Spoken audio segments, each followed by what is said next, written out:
ভোটের সময় বহু প্রতিশ্রুতি দিয়েছিলেন প্রার্থীরা। একটাই দাবি ছিল যে আপনারা আমাদেরকে ভোট দিন, আমরা কাজ করে দেবো। এখন দেখার পালা ভোট মিটতে সেই প্রতিশ্রুতিগুলো কতজন রাখছে। আমরা যেমনটা আপনাদের বারে বারে কথা দিয়েছি যে না, নিউজ বাংলা সমস্ত খবর আপনাদের কাছে তুলে ধরবে, কোথায় কি হচ্ছে, আদতে ভোটে দেওয়া প্রতিশ্রুতিগুলো রাখা হচ্ছে কিনা। আজকে মেমারি থেকে শুরু করব।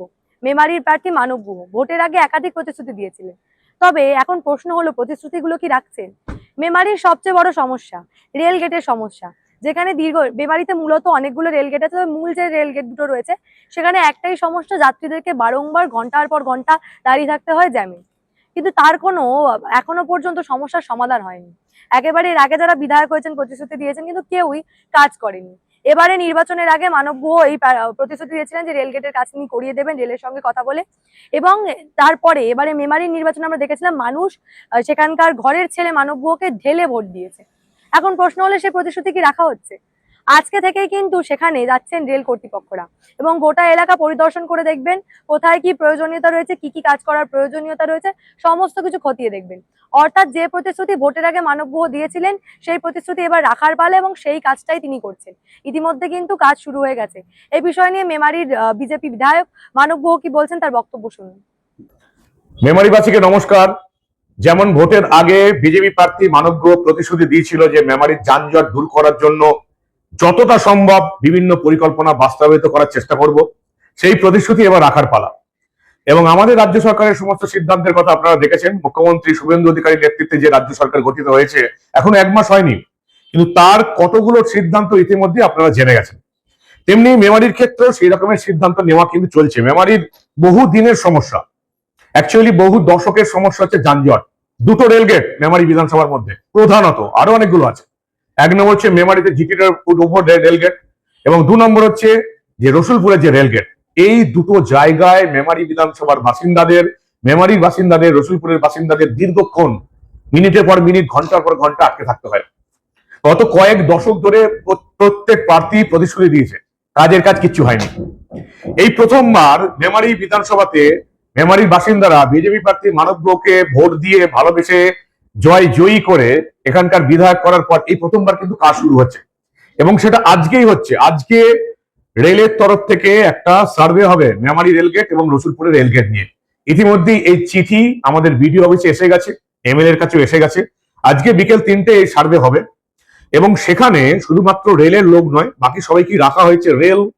রেলের ইঞ্জিনিয়ার, পুরসভার লোক, বিডিও অফিসের লোক থাকবেন, পুলিশের লোক থাকবে, এবং যারা যারা সংশ্লিষ্ট আধিকারিক আছেন তারাই কিন্তু থাকবেন। এখানে সার্ভে হবে আজকে দুপুর 3টে থেকে সার্ভে হবে মেমারিতে জিটি রোড সংক্রান্ত রেলগেট নিয়ে, রসুলপুরে জিটি রোড সংক্রান্ত রেলগেট নিয়ে সার্ভে শুরু হচ্ছে। আমার প্রস্তাব ইতিমধ্যেই যেখানে যেখানে যাবার কথা সেখানে সেখানে চলে গেছে, মাননীয় মুখ্যমন্ত্রীর কাছেও চলে গেছে। এবং আমি আশা করছি যে এতদিন যেটা শুধু ভোটের প্রতিশ্রুতি ছিল সেটা এবার বাস্তবায়িত হবে, সেটা আপনারা দেখতে পাবেন। কাজ শুরু হয়ে গেছে। আমি আপনাদের আগেই বলেছি, তৃণমূলের আমলে ভোটের আগে যে 465টা কাজ, কোনো কাজ না হয়ে বন্ধ করা ছিল, ভোটের সময় স্তব্ধ হয়ে গেছিল, সেই 465টা কাজকে একেবারে গ্রিন সিগন্যাল দেওয়া হয়েছে। এরপরে এখানে আপনারা জানেন যে অন্নপূর্ণা ভান্ডারের কাজ শুরু হয়েছে, আবাস যোজনা তার কাজ শুরু হয়েছে, এবং 125 দিনের জব কার্ডের কাজ শুরু হয়ে গেছে। ফলে মেমারিতে ইতিমধ্যে আমি বলেছিলাম যে আমার শপথ নেওয়ার 1 বছরের মধ্যে আমি আপনাদের রিপোর্ট কার্ড দেবো যে এমএলএ কি করলো কি করলো না। এই 1 মাসে যে কাজের অগ্রগতি দেখতে পাচ্ছি তাতে আপনারা নিশ্চিত থাকুন 1 বছরের মধ্যে আপনাদের বিধায়ক এই পরীক্ষায় সসম্মানে উত্তীর্ণ হবে। যেটা বলার জন্য এটা ভিডিও, আপনারা এই পাশে দেখতেই পাচ্ছেন চিঠি। আজকে ইন্সপেকশন হবে দুপুর 2টোয়, দুপুর 2টো থেকে 3টের মধ্যে ইন্সপেকশন হবে রেলের, যেখানে সব ডিপার্টমেন্টের আধিকারিকরা থাকবেন, আমিও থাকবো। মেমারি এবং রসুলপুরের রেলগেট নিয়ে সার্ভে শুরু হয়ে গেল, এবং আশা করছি 1 বছরের মধ্যে এখানে কাজ শুরু হবে। মেমারি উন্নয়ন অবধারিত আগামী 5 বছর এই মেমারি যে ঢেলে সাজবে সেটা এই 1 মাসে যে সমস্ত কাজ তার মাধ্যমে আমি প্রমাণ রাখার চেষ্টা করছি। আপনারা সঙ্গে থাকুন, আশা করি 5 বছরের মধ্যে এই মেমারিকে একটা আমূল পরিবর্তন দেখাতে পারবো। ভালো থাকবেন, নমস্কার।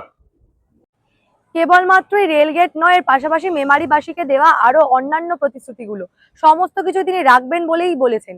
একদিকে যখন আমরা নির্বাচনের আগে বিভিন্ন প্রার্থীদেরকে একাধিক প্রতিশ্রুতি দিতে দেখেছি, ফলে এবারে দেখার পালা যে সেই প্রতিশ্রুতিগুলো কতটা রাখা হয়। কেবলমাত্র কিন্তু বিজেপির প্রার্থীরা নয়, তৃণমূলের প্রার্থীরা যারা জয়লাভ করেছেন তারাও কিন্তু একাধিক প্রতিশ্রুতি দিয়েছেন। একেবারে বালিগঞ্জের ক্ষেত্রে শোভনদীপ চট্টোপাধ্যায় থেকে শুরু করে বেলেঘাটার কুণাল ঘোষ সহ একাধিক তৃণমূল প্রার্থী যারা সত্যি সত্যি মানুষের ভোটে জিতেছেন, কিন্তু মানুষকে দেওয়া প্রতিশ্রুতিগুলো কি তারা রাখছেন? অন্যদিকে বিজেপি বিধায়করা তারাও কি প্রতিশ্রুতি রাখছেন? সমস্ত কিছু কিন্তু আপনাদের কাছে এইভাবেই তুলে ধরবো। আজকে যেমনটা দেখালাম যে মেমারিবাসীকে দেওয়া প্রথম প্রতিশ্রুতি কিন্তু মানব গুহ পূরণ করতে শুরু করেছেন। এখনো কিন্তু বহু প্রতিশ্রুতি রয়েছে। একদিকে যখন মুখ্যমন্ত্রী শুভেন্দু অধিকারী, মাননীয় মুখ্যমন্ত্রী সংকল্প পত্রে দেওয়া প্রতিশ্রুতিগুলো 1 বছরের মধ্যে পূরণ করার কথা বলেছেন, অর্থাৎ বিজেপি নির্বাচনের আগে যে সংকল্পপত্র প্রকাশ করেছিল, অর্থাৎ বিজেপি জয়লাভ করলে যে কাজগুলো করে দেওয়ার প্রতিশ্রুতি দিয়েছিল সেগুলো 1 বছরের মধ্যে করতে হবে, এমনটাই কিন্তু ঘোষণা করে দিয়েছেন মাননীয় মুখ্যমন্ত্রী শুভেন্দু অধিকারী। এবং গত 15-20 দিনের মধ্যে, অর্থাৎ শপথ গ্রহণের পর থেকে যে কটা দিন সময় অতিবাহিত হয়েছে তার মধ্যে কিন্তু বেশ কিছুটা কাজ শুভেন্দু অধিকারী করে ফেলেছেন। এমনকি অন্নপূর্ণা ভান্ডার থেকে শুরু করে আয়ুষ্মান ভারত প্রকল্প, এছাড়াও মা ক্যান্টিন থেকে শুরু করে বিভিন্ন বড় বড় প্রকল্পের ক্ষেত্রে একাধিক বড় সিদ্ধান্ত তিনি নিয়ে ফেলেছেন। অর্থাৎ শুভেন্দু অধিকারীর মুখ্যমন্ত্রী হওয়ার পর কিন্তু সমস্ত প্রতিশ্রুতি তার বিরোধী দলনেতা থাকালীন অবস্থায় যে প্রতিশ্রুতিগুলো তিনি দিয়েছিলেন সমস্ত প্রতিশ্রুতিগুলো এবার তিনি রাখছেন। এখন দেখার বিষয় মুখ্যমন্ত্রীর মতো তার দলের বিধায়করা তারাও কি প্রতিশ্রুতি রাখবে। আজকে প্রথমটা আপনাদের দেখালাম মানব গুহর প্রথম প্রতিশ্রুতি পূরণ, এর পরবর্তীতে বাকি প্রতিশ্রুতিগুলো তিনি রাখেন কিনা এবং অন্যান্য বিধায়করা প্রতিশ্রুতি রাখছেন কিনা সমস্ত কিছু কিন্তু এইভাবেই আমাদের চ্যানেলে তুলে ধরবো। তার জন্য দেখতে থাকুন দ্য নিউজ বাংলা এবং আপনাদের মূল্যবান এবং গুরুত্বপূর্ণ মতামত অবশ্যই জানাবেন দ্য নিউজ বাংলার কমেন্ট সেকশনে।